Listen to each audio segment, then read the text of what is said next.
எனக்கென்று ஒரு அரசியல் நேர்மை இருக்கிறது. வெறும் பதவிக்காக, பரிசுக்காக, பொருளுக்காக, புகழுக்காக நிலைப்பாட்டை அடிக்கடி மாற்றிக் கொள்கிறவன் இல்லை என்பதை அவ்வப்போது காலத்தால் நான் உறுதிப்படுத்தி இருக்கிறேன். யார் இதை பற்றி பேசினார்கள்? பார்கெயின் செய்தேன், பேரம் பேசினேன், படியவில்லை என்றும், வாய்ப்பு நிறைவேறவில்லை, அதனால் இன்றைக்கு தாவேகாவுக்கு ஆதரவு என்றும் பலரும் இன்றும் பேசிக் கொண்டிருக்கிறார்கள். திராவிட முன்னேற்ற கழக தலைமையிலான மதசார்பற்ற முற்போக்கு கூட்டணிக்கு விடுதலை சிறுத்தைகள் கட்சி எந்த வகையிலே துரோகம் இழைத்தது? யாராவது சொல்ல முடியுமா? ஆதாரம் காட்ட முடியுமா? வெளிப்படையாக விவாதிக்க முடியுமா? தாவேகாவுக்கு ஆதரவு தெரிவிக்கிற கடைசி நொடி வரையில் திமுக தலைமைக்கு தகவல் கொடுத்தேன். நாங்கள் இப்படித்தான் முடிவெடுக்க போகிறோம், இப்படித்தான் நிலைப்பாடு எடுக்க போகிறோம், இதுதான் காரணம்.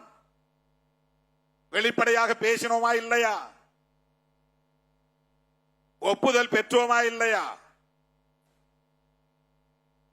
அந்த தோழமையை பாராட்டினோமா இல்லையா? அந்த நட்புறவை சிதைக்க கூடாது என்பதில் உறுதியாக இருந்தோமா இல்லையா?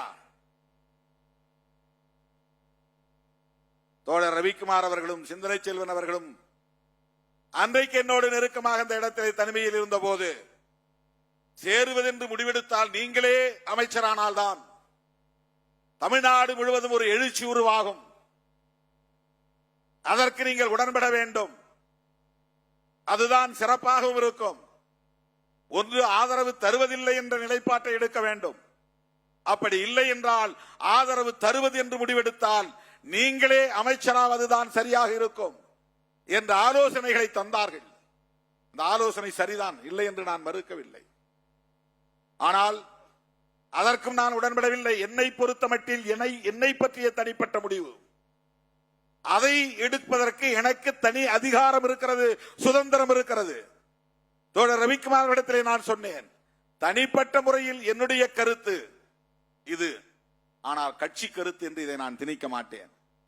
கட்சி சார்பில் அனைத்து பொறுப்பாளர்களும் இங்கே இல்லை என்கிற போது பொதுச் செயலாளர்கள் என்கிற முறையில் நீங்கள் இருவரும் சொல்லுகிற கருத்தை நான் ஏற்றுக்கொள்ளுகிறேன் என்று 10 நாட்களுக்கு பிறகுதான் தோழர்களே 9ஆம் தேதி ஆதரவு என்கிற நிலைப்பாட்டை நாம் தனித்து வெளியே இருந்து ஆதரவு தருவது என்கிற நிலைப்பாட்டை மட்டும் அறிவித்தோம். என்றைக்கும் தோழமைக்கு உண்மையாக இருப்போம், நட்புக்கு உறுதியாக இருப்போம்.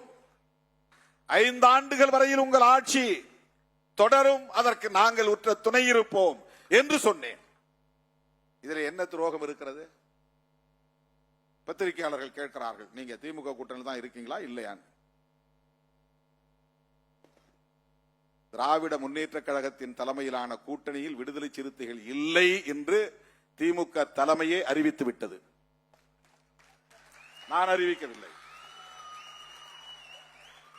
அறிவிக்கவில்லை, இதுவரையில் நான் அறிவிக்கவில்லை. தாவேகா கூட்டணியில் இருக்கிறோமா என்றும் நான் சொல்லவில்லை. அமைச்சரவையில் இருக்கிறோம், கூட்டணி பற்றிய பேச்சுவார்த்தை 1ஆம் தேதி நடந்ததில் பங்கேற்றிருக்கிறோம். இன்னும் அங்கே எந்த முடிவும் எடுக்கப்படவில்லை.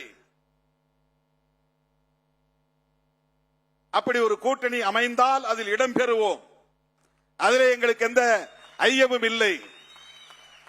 இதை ஏன் இப்போது நான் சொல்லுகிறேன் என்றால், திராவிட முன்னேற்ற கழகத்தின் தலைவர்கள் அத்தனை பேரும் ஒன்று கூடி விடுதலை சிறுத்தைகளில் இருந்து ஒருவரை அழைத்து கட்சியிலே இணைத்த போதே திமுக தலைமையே சொல்லுகிறது, விடுதலை சிறுத்தைகளோடு எங்களுக்கு உறவில்லை என்று. நானா சொன்னேன்? விடுதலை சிறுத்தைகளோடு கூட்டணி இல்லை என்ற அறிவிப்பை செய்தது யார்? பெருமதிப்பிற்குரிய மேனாள் முதலமைச்சர் அண்ணன் முத்துவேல் கருணாநிதி ஸ்டாலின் அவர்கள்தான். எனது மதிப்புக்குரியவர். அவர் மீதான மதிப்பு என்றைக்கும் குறையாது, அது வேறு. பாஜகவில் இருக்கிற தலைவர்களுக்கே மிகுந்த மரியாதை கொடுக்கிறவன் திருமாவளவன்.